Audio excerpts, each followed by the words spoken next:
আসসালামু আলাইকুম। সবাই কেমন আছেন? আশা করি আল্লাহর রহমতে সবাই ভালো আছেন। আমি লতাপাতা ইউটিউব চ্যানেল থেকে আপনাদের আপা আজকে দেখাবো কিভাবে টবে পেঁয়াজ লাগাবেন। আমি প্রথমে একটা বোতল কেটে নিয়েছি এইভাবে। এর মধ্যে কিছু মাটি নিয়েছি এবং এর সাথে কিছু ডিমের খোসা এবং চায়ের লিকার মাটির সাথে মিক্সার করে নিয়েছি।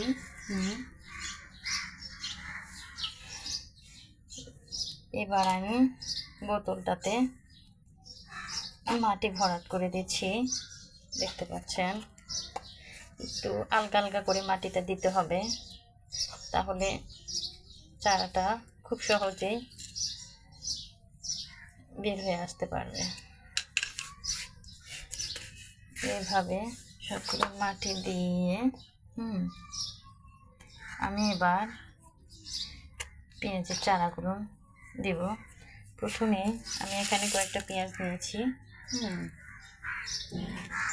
এরকম যদি আপনারাও আপনাদের বাড়ির ছাদে অথবা বেলকনিতে পেঁয়াজ লাগান, তাহলে সারা বছরই পেঁয়াজের পাতা খেতে পারবেন। এতে করে আমরা অর্থনৈতিকভাবে লাভবান হতে পারি। এবার আমি এই পেঁয়াজগুলো দেখতে পাচ্ছেন তো আমি কীরকম পেঁয়াজ নিয়েছি। এই পেঁয়াজগুলো খুব দ্রুতই হয়ে উঠবে। আমি প্রথমে পেঁয়াজগুলো লাগানোর জন্য চামিচ নিয়েছি, এটা হলে ভালো হয়। চামিচ দিয়ে এইভাবে মাটিটা হালকা করে নিব। এরপর পেঁয়াজের এই মুখটা দেব নিচের দিকে, দিয়ে এভাবে মাটিতে ঢেকে দিব। তারপরে এখানে একটা দেব। একটু বড় টব হলে ভালো হয়। এভাবে দিয়ে দেবো এবং একটু মাটি দিব। আবার এখানে সারি সারি করে দিলে কি হয়, যখন চারাগুলো গজাবে তখন দেখতে অনেক সুন্দর লাগবে। আমি এইভাবে বাড়ির ছাদে অথবা বেলকনিতে এভাবে আমি পেঁয়াজের চারা লাগাই। এতে করে আমার প্রায় সারা বছরেই পেঁয়াজের পাতা আমি পেয়ে থাকি। অনেক সময় দেখা যায় যে বাজার থেকে পেঁয়াজ আনার কথা মনে থাকে না বা শেষ হয়ে যায় হঠাৎ। তখন আমি আমার এই পেঁয়াজ ছাদের বাগান থেকে এভাবে পেঁয়াজের পাতাগুলো নিয়ে তরকারি, ভর্তা অনেক কিছু করে থাকি। এতে আমার সমস্যা হয় না। আপনারাও চাইলে এভাবে পেঁয়াজের চারা লাগাতে পারেন।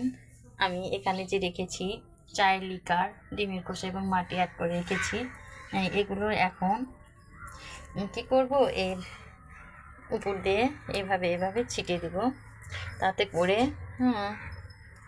এই পুষ্টির অভাবটা পূরণ হয়ে যাবে খুব দ্রুত।